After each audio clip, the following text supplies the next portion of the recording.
à la recherche de l'essentiel. Le livre des vivants, de la part de Jésus de Nazareth.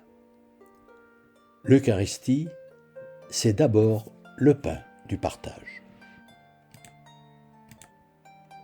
À partir de, à table avec 2 disciples, le Christ ressuscité prend le pain, dit la bénédiction, le rompt et le leur donne.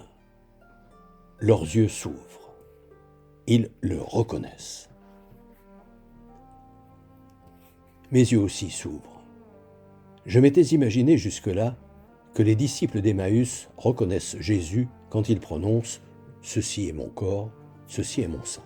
Mais non, c'est quand il rompt et partage le pain que leurs yeux s'ouvrent. Dit autrement, si la formule « Ceci est mon corps, ceci est mon sang » marque avant tout la volonté de Jésus de témoigner que Dieu est réellement notre Père, quel que soit le prix à payer pour annoncer cette bonne nouvelle, le moment le plus important de la bénédiction est celui de la fraction du pain. Ce geste concret du partage que Jésus a inventé pour résumer son enseignement.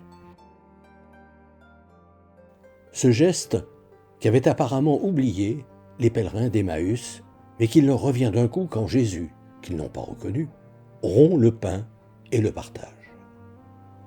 Alors, ce pain à peine distribué et Jésus évanoui dans l'air, comme il leur était apparu quand il les avait rejoints, tandis qu'ils ressassaient leurs rêves de paradis brisé, aussitôt ils se lèvent et repartent en hâte vers Jérusalem, partager, là-bas, l'incroyable nouvelle avec ceux qui sont restés et se sont enfermés dans la salle du cénacle, où ils attendent en priant, ne sachant que faire, redoutant de devoir subir à leur tour l'injustice et l'horreur qui ont inauguré cette sinistre Pâque. Enfin, les 2 disciples arrivent et découvrent que Jésus s'est aussi montré aux autres pendant qu'ils étaient partis. D'abord à Marie, ce matin, au tombeau, puis à Pierre et aux autres disciples, ici même. Eux non plus ne l'ont pas reconnu tout de suite, parce que être ressuscité n'est pas un état ordinaire, sans doute. C'est la liesse. Non, tout n'est pas fini.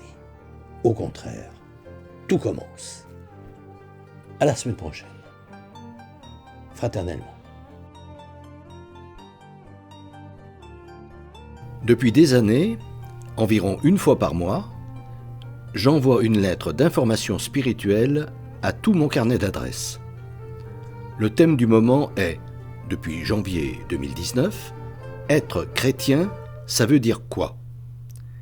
Si ce sujet vous intéresse, n'hésitez pas à me transmettre votre mail, en vous contentant d'indiquer auditeur YouTube, vos noms et prénoms, et éventuellement votre numéro de téléphone si vous souhaitez me parler.